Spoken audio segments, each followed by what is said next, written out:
Shalom, shalom a todos, queridos.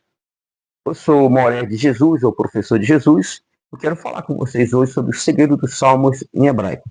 Se você que gosta desse tipo de assunto, não deixa de nos seguir, comentar, compartilhar, para que possamos continuar gravando vídeo como esse aqui. Que Deus, do Eterno, te abençoe com toda sorte de bênção. Os salmos em hebraico são os Terrilim.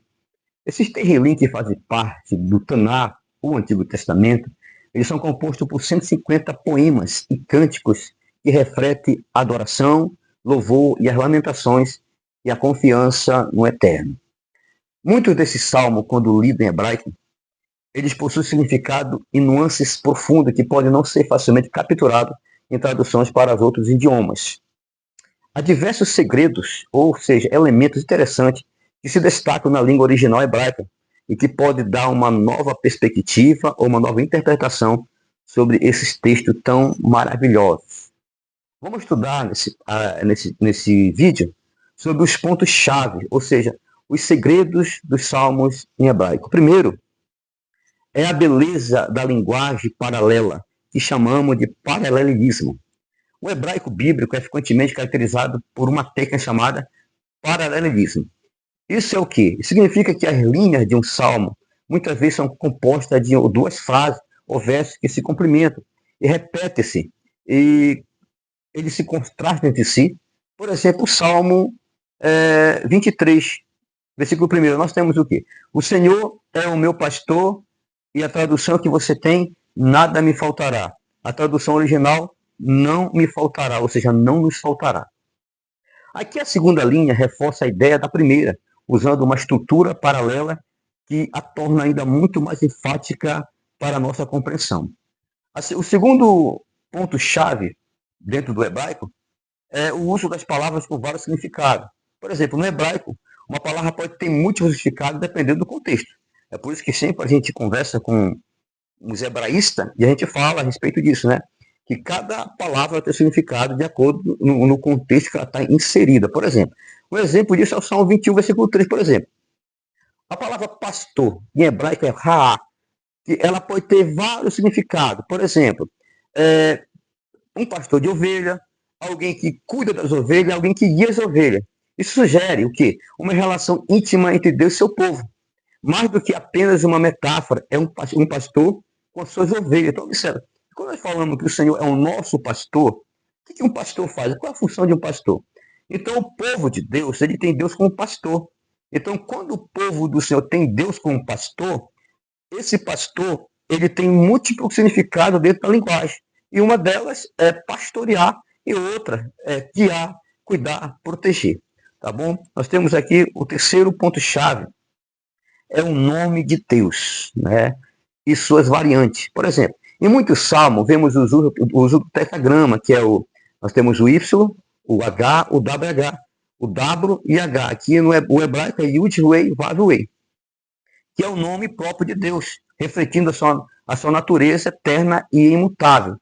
No entanto, existem variações em como Deus é chamado, como Elohim, Deus o Criador. Elohim, que os hebreus colocam como força criadora.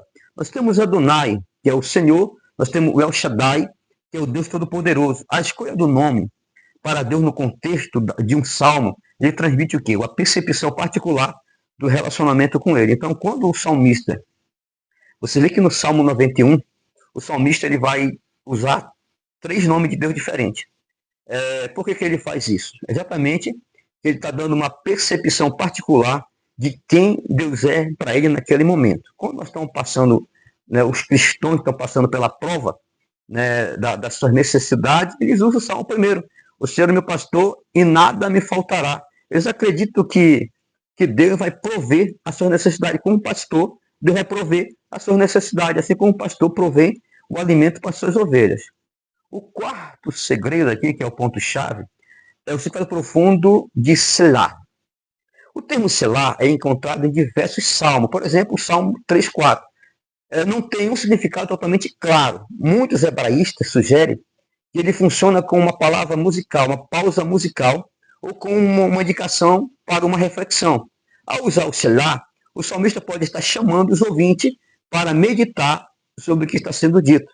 é quando você chama a atenção de alguém, para que ele preste atenção naquilo que está sendo dito, ou seja, na pausa musical, quando você vê que aquele que está ali na frente ali, ele levanta as mãos, né? E ali as pessoas estão vendo que os movimentos dele ali, ele está dando indicação, né? Sobre os pontos-chave da música, a mudança de ritmo, mudança de instrumentos até, muitas das vezes, né? Você vê que o baterista tocando alto ali, pá, e ele para, porque naquele momento vai entrar o quê? O som do teclado. Então é uma pausa.